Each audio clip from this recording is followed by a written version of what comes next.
സമീറ, ഇപ്പോൾ ഈ കത്തി അമർന്ന ഈ കെട്ടിടം അല്ലെങ്കിൽ ഈ കട, ഈ ഗോഡൌൺ, അവിടെ ഇന്ന് തുറന്നു പ്രവർത്തിച്ച് ഇരുന്ന സ്ഥലമാണോ? അവിടെ ആളുകൾ ഉണ്ടായിരുന്നു, അവിടുത്തെ ജീവനക്കാരുണ്ടായിരുന്നു? അത്തരം വിവരങ്ങളൊക്കെ അറിയാൻ കഴിയുന്നുണ്ടോ?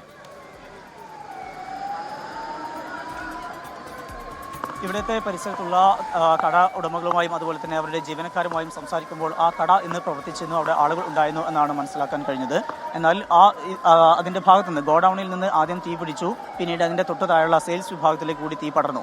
ആ വേളയിൽ ഇത് ശ്രദ്ധയിൽപ്പെട്ട ഉടനെ തന്നെ വളരെ വേഗത്തിൽ അവിടെയുള്ള മുഴുവൻ പേരെയും താഴേക്ക് ഇറക്കാനും ആ കടകളിൽ നിന്ന് പൊട്ടിത്തെറിക്കാനുള്ള ഗ്യാസ് സിലിണ്ടർ ഉൾപ്പെടെയുള്ള സാധനങ്ങളൊക്കെ വളരെ വേഗത്തിൽ മാറ്റാനും കഴിഞ്ഞു എന്നുള്ളതാണ് വലിയൊരു ദുരന്തം ഒഴിവാക്കിയത് എന്നാണ് നമുക്ക് ആശ്വാസത്തോടെ പറയാൻ കഴിയുന്നത്. ഒരാളും അതിനകത്ത് ഇല്ല എന്നാണ് പോലീസും അതുപോലെ ഫയർഫോഴ്സും ഇപ്പോൾ MLA അഹമ്മദ് ദേവർകോവലും പങ്കുവെക്കുന്നത്. അത് വലിയ ഒരു ഇടപെടലാണ്. ആളുകളൊക്കെ വളരെ വേഗത്തിൽ അവിടുന്ന് മാറ്റാൻ കഴിഞ്ഞു. അതുപോലെ തന്നെ സ്ഫോടനത്തിന്, അതായത് പൊട്ടിത്തെറിക്കുള്ള സാധ്യതയുള്ള ഗ്യാസ് സിലിണ്ടർ ഉൾപ്പെടെയുള്ള സാധനങ്ങളൊക്കെ അവിടുന്ന് മാറ്റാൻ കഴിഞ്ഞു എന്നുള്ളതും വലിയ ആശ്വാസം നൽകുന്ന കാര്യമാണ്. നമുക്കിപ്പോഴും കാണാം, ഒരു മണിക്കൂറിൽ അധികമായി ഈ തീപിടുത്തം തുടങ്ങിയിട്ട്, പക്ഷേ ഇപ്പോഴും അത് നിയന്ത്രിക്കാൻ കഴിഞ്ഞിട്ടില്ല. കോഴിക്കോട് നഗരഹൃദയത്തിലാണ് ഇത്തരമൊരു സംഭവം ഉണ്ടാകുന്നത്.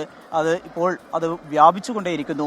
അതിൻ്റെ സമീപത്തുള്ള കടകളിലേക്കെല്ലാം അത് എത്തിയിട്ടുണ്ട്. മാത്രമല്ല ഈ നിമിഷത്തിൽ പോലും അതിനകത്തുള്ള തുണികളാണ്, അതുപോലെ തന്നെ ഈ മറ്റ് സാധന സാമഗ്രികളെല്ലാം തന്നെയുണ്ട്, പേപ്പറുകളുണ്ട്, അങ്ങനെയുള്ള കട്ടിയുള്ള വസ്തുക്കളെല്ലാം ഉണ്ട്. മാത്രമല്ല പിന്നീടുള്ളത് പലയിടങ്ങളിലും പ്ലാസ്റ്റിക്കിന്റെ ഭാഗങ്ങളാണ്. ആ ഭാഗത്തേക്ക് കൂടി അത് തീ പിടിക്കുന്നു. അതുകൊണ്ട് തന്നെ ഇപ്പോൾ ഒരു ഫയർ എഞ്ചിൻ യൂണിറ്റ് കൂടി അവിടെ എത്തിയിട്ടുണ്ട്. അപ്പോൾ 7 യൂണിറ്റുകൾ അവിടെ ഇപ്പോൾ ഈ പ്രവർത്തനത്തിൽ ഏർപ്പെട്ടിരിക്കുകയാണ്. എന്നിട്ട് പോലും ഈ തീ അണയ്ക്കാൻ കഴിയും. നമ്മൾ ഈ പുറത്തേക്ക് മാത്രം കാണുന്ന ഈ തീയല്ല എന്നുള്ളതാണ് മനസ്സിലാക്കാൻ കഴിയുന്നത്, അല്ലേ? അപ്പോൾ അകത്ത് വലിയ തീപിടുത്തമുണ്ട്. അങ്ങോട്ട് നേരിട്ട് കിടക്കാനുള്ള ഒരു സാഹചര്യം ഇപ്പോഴില്ല. ഈ പുറത്തേക്കുള്ള ഈ തീയൊക്കെ അണച്ച ശേഷം അകത്തേക്ക് കയറാനുള്ള ശ്രമങ്ങളൊക്കെ നടക്കുമായിരിക്കും. അപ്പോൾ അങ്ങനെ എന്തെങ്കിലും വിവരങ്ങൾ കിട്ടുന്നുണ്ടോ? അതായത് ഈ പുറത്തേക്ക് ഇങ്ങനെ ആളിക്കത്തുന്ന ഈ തീ നമുക്ക് കാണാം, പക്ഷെ അതല്ല, അകത്ത് അതിനേക്കാൾ കൂടുതൽ തീ പിടിച്ചിട്ടുണ്ട്.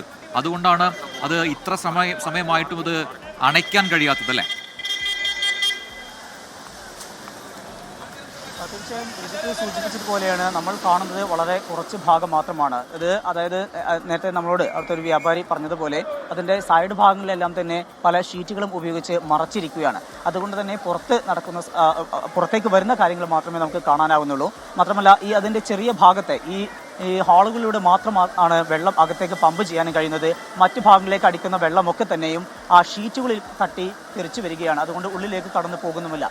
അത്തരമൊരു ഘട്ടത്തിൽ അതിനകത്ത് വലിയ രീതിയിൽ തീ പടർന്നുകൊണ്ടേയിരിക്കുകയാണ്. അതുകൊണ്ട് തന്നെ അതിൻ്റെ വളരെയേറെ ശ്രമകരമാണ് പൂർണ്ണമായും അത് തീ അണക്കുക എന്നുള്ളത്. നമുക്കിപ്പോൾ അതിൻ്റെ ഏറ്റവും മുകളിലെ നിലയിൽ കൂടി വലതു ഭാഗത്തായിക്കൊണ്ട് കാണാം, അവിടെ ഇപ്പോഴും പടരുന്നുണ്ട്. അത് നമ്മളിപ്പോൾ നിൽക്കുന്നതിൻ്റെ നേരെ എതിർവശത്താണത്.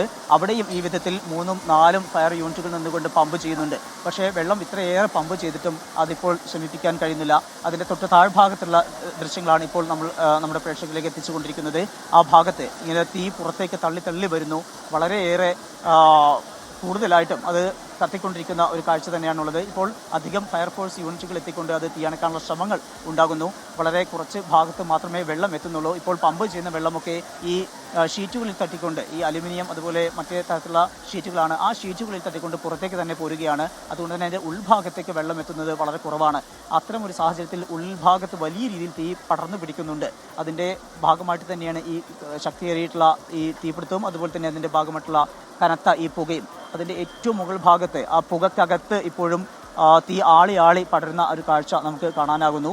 അവിടേക്ക് ഇത്രയേറെ ഫയർ യൂണിറ്റുകൾ എത്തിയിട്ടും തീ പൂർണ്ണമായും നിയന്ത്രണ വിധേയമായിട്ടില്ല. സമീപത്തുള്ള ഫയർ യൂണിറ്റുകളെല്ലാം തന്നെ എത്തിയിട്ടുണ്ട്.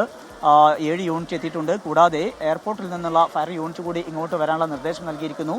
ആ 3ാം നിലയിലെ ഏറ്റവും ഉയർന്ന ഭാഗത്താണ് ഇപ്പോൾ ഈ വിധത്തിൽ വലിയ അളവിൽ തീ ഉയർന്നുകൊണ്ടിരിക്കുന്നത്. വലിയ രീതിയിലുള്ള പുകയും ഉയർന്നുകൊണ്ടിരിക്കുന്നു.